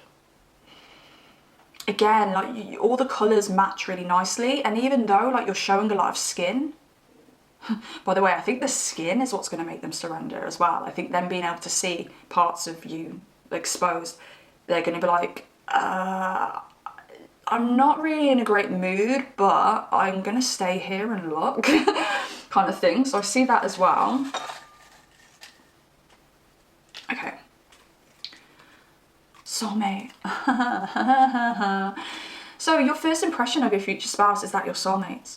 You feel it straight away. You feel that soul pull straight away, and that's why you're so determined to connect with them, even though there's a lot of disruptions around you. There's a lot of people around you disrupting this connection. There's a lot of, I want to say there's a lot of people watching as well. Like your friends are like, oh my God, what's going on? You may even have friends kind of nuzzling into the conversation as well. Just like, hey, this is my friend, pal number 3. She's amazing. You should so like get with it. Do you know what I mean? Like, you know, people are drunk and they do really cringy things like that, and you're like, I'm not in primary school anymore, but it could literally be cringe like that, and you're just like, can everyone please just back off? Also, I think you're going to notice that your future spouse is like a little bit like touchy as well, so you're literally going to be like their bodyguard, like stay away, this is between me and him, like you know, I like him, we're having a talk, we're getting to know each other, but if anyone disrupts us too much, I'm scared that this little butterfly is going to fly away. Also, getting caught in the web. I do think, okay, I don't want to offend anyone here, but I really think that you have, I think that you're really, you're on heat that night. Now, your future spouse is naturally on heat when you're around. They always will be, and they are on this evening, but they are really holding back. They've got their mind on frustrating things, but you are on heat. You may be ovulating if you are a female with female bits, but you're in heat. And I think you see this person and you're just like, damn, I need to have a piece of you. And I think it may be your web that catches this person. And I think you're the one who's taking control in this situation. I think you're the one who's being super expressive. And I think your future spouse is actually really turned on by it, if I'm going to be real with you. Earth Angel.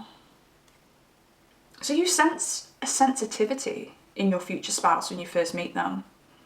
I think this Earth Angel could also pertain to the fact that they are very attractive.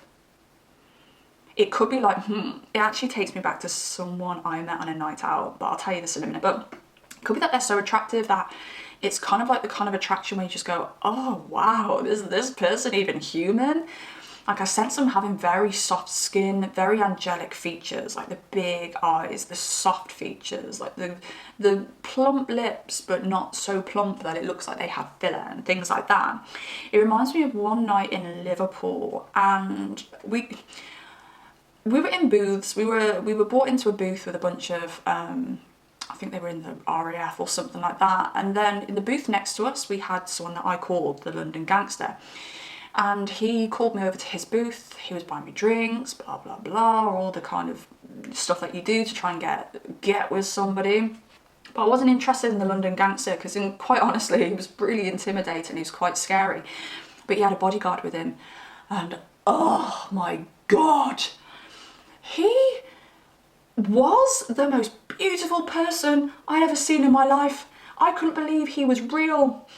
And yeah, we ended up swapping socials. I still have him on my socials this day. We speak here and there, but you know, we'll never get together or anything like that. But damn, like, I know what it's like to see somebody in a club and just be like, are you human?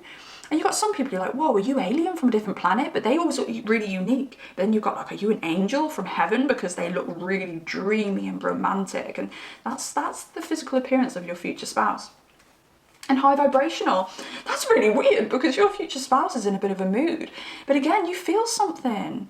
You feel an attraction to your future spouse. And I really think it's because your vibrations match. So of course you're attracted to them.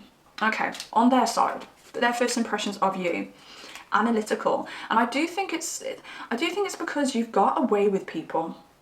And I do think it's a natural rapport that you can build with people, but I think there's also some like skill in there as well. I don't know whether you work in sales.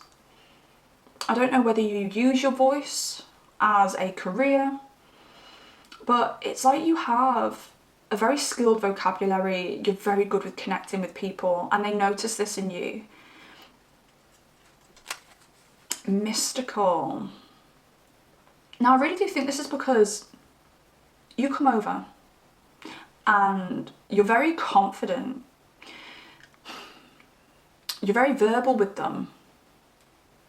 You're showing a lot of surface level stuff. And I think you really give them the energy of, I want to know more about this person. I want to get deeper with this person. I want to get deeper with pile number 3 because, one, they're already expressing like how, what do I want to say here? They're already expressing themselves in a very elaborate way, but I want to know what really makes them tick. But also, they want to know what's under that dress or under that outfit that you're wearing because you're showing them. This is the thing, right? Everything about you is showing a little bit of the surface level, but it's not showing any of the depth, and they naturally want to get deep with you. I really do feel, actually, that your future spouse, even though I sense like Aries energy with them, I think they may have some very strong water energy as well. Hence why they're so kind of grumpy on that night, because somebody close to them has upset them. And they get hurt whenever they get hurt easily. Don't let this put you off. Everyone's human, okay? Everyone gets hurt to a certain extent. Everyone has sensitivities. But I do think your future spouse is quite sensitive, and I think they may have something like a Pisces rising, Cancer rising, Pisces moon, Cancer moon, something along those lines. Maybe a little bit of Scorpio, maybe. But yeah, they've got that sensitivity to them. Now, every single pole has had mystical come out, and of course every single pole has had mystical come out because this is your first impressions. You're both very mysterious to each other. And of course you want to know more about the person who's going to be your future spouse. Hence why you guys decide to go further with this.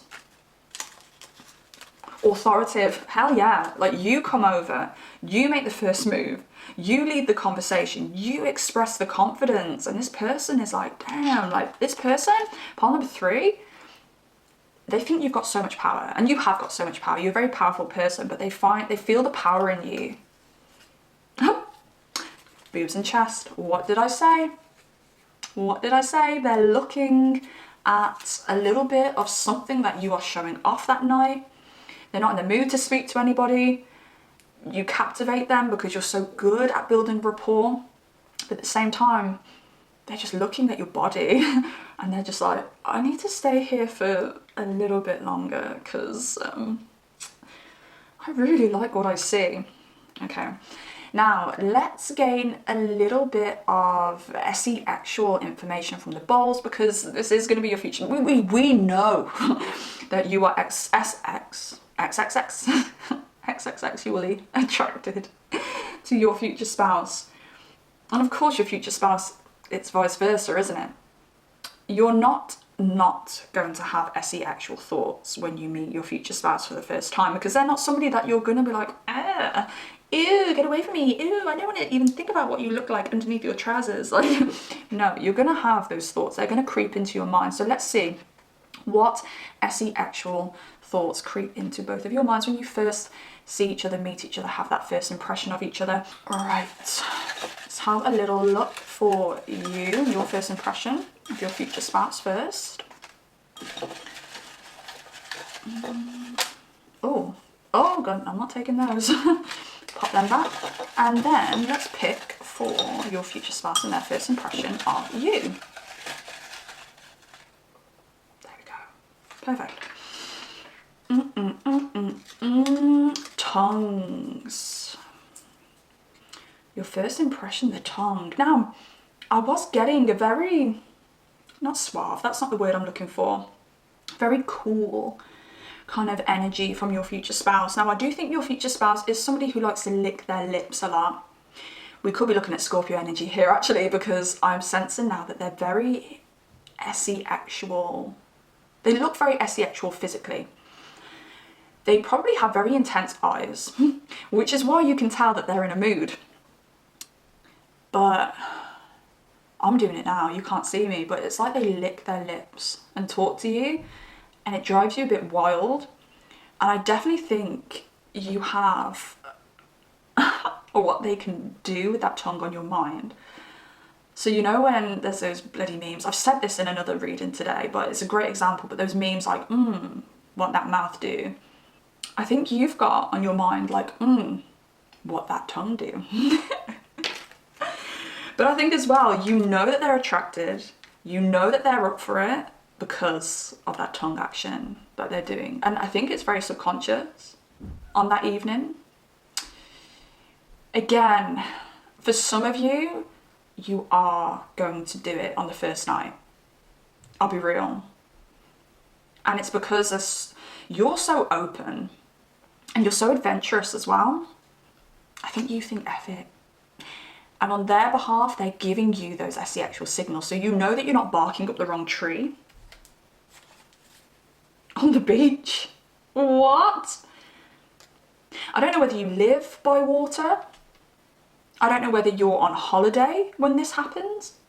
When this meeting happens, you're going to a club on holiday or bar on holiday. Could be for some of you.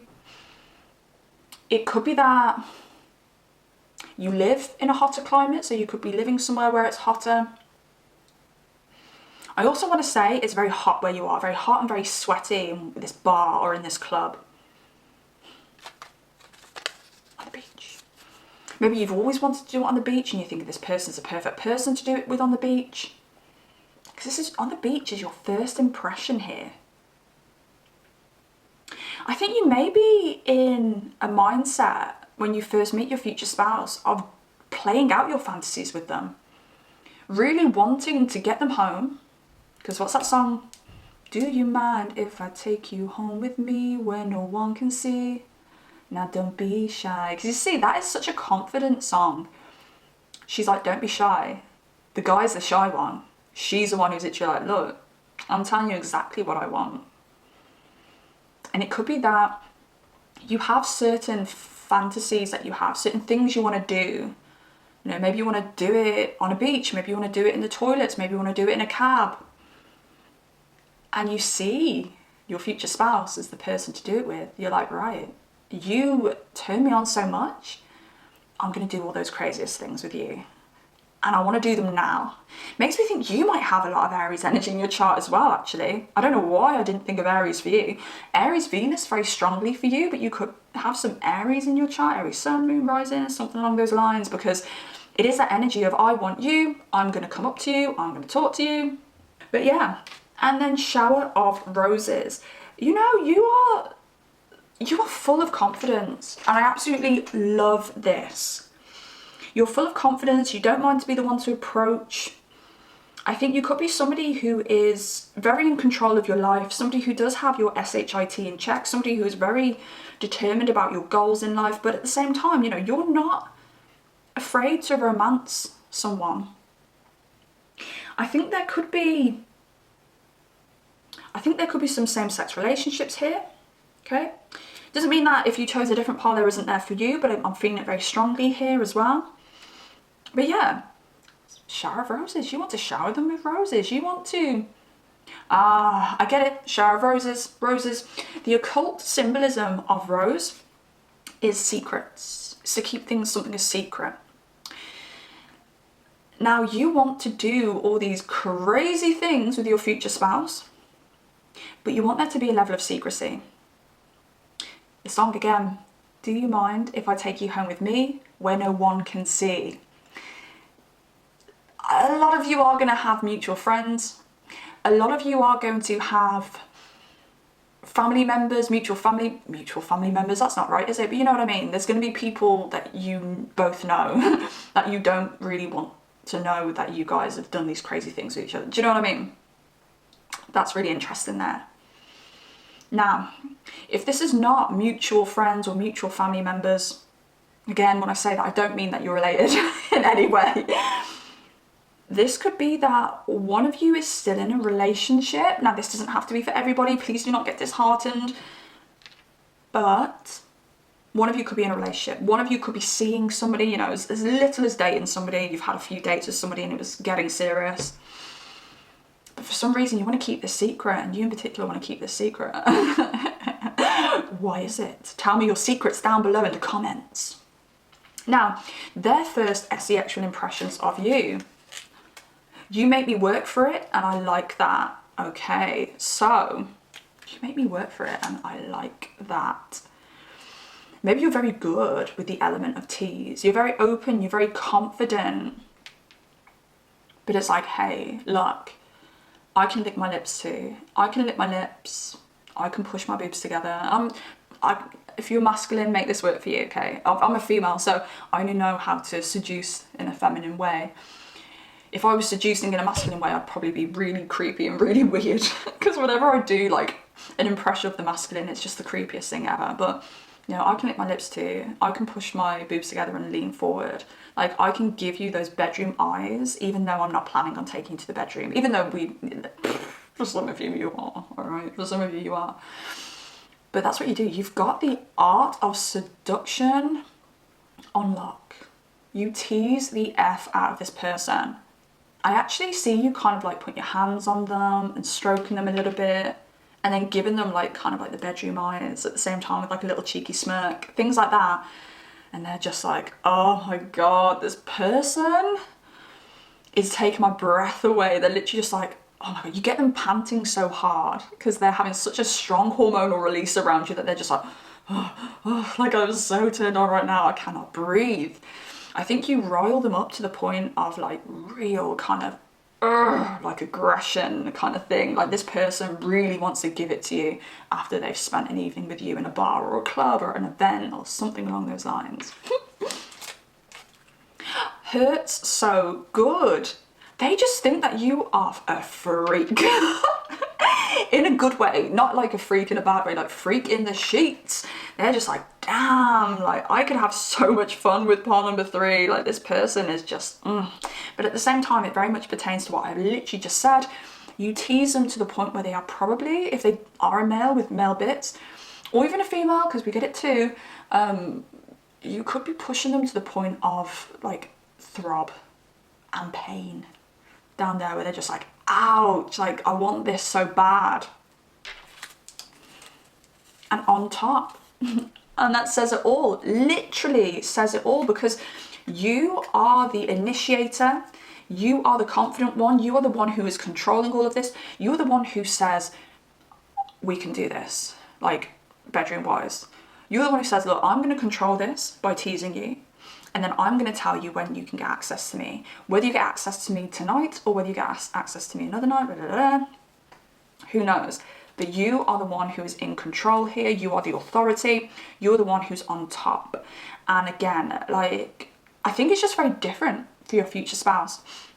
I think they're used to being the person who has to control things. And then you come along and they get to just relax and merge for once.